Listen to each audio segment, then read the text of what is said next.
ঘাসের রং নীল। এক মূর্খের যুক্তিহীন জেদের গল্প আর এক বুদ্ধিমানের নীরব শিক্ষা। একদিন গাধা শিয়ালকে বলল, ঘাসের রং নীল।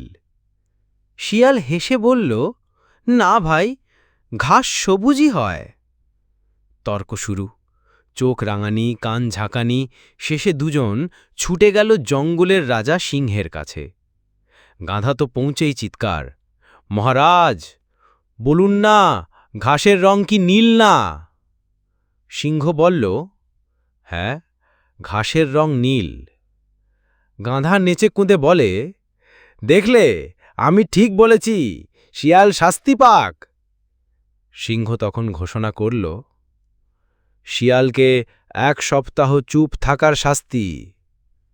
শিয়াল স্তব্ধ, বলল, কিন্তু মহারাজ, সত্যিটা তো আমি বলেছি, ঘাস তো সবুজ। সিংহ বলল, তোমার শাস্তি সত্য মিথ্যের জন্য না। তোমার মতো জ্ঞানী একজন প্রাণী মূর্খের সাথে তর্ক করে নিজের বুদ্ধি ও সময় নষ্ট করেছে, আর সেটা করতে এসেছ আমার দরবারে। এটা সময়ের অপমান। মূল শিক্ষা: মূর্খের সঙ্গে তর্ক করো না, কারণ ওরা সত্য চায় না, চায় জিততে। জ্ঞানীর কাজ হল নীরব থেকে নিজের শক্তিকে সঠিক জায়গায় ব্যবহার করা।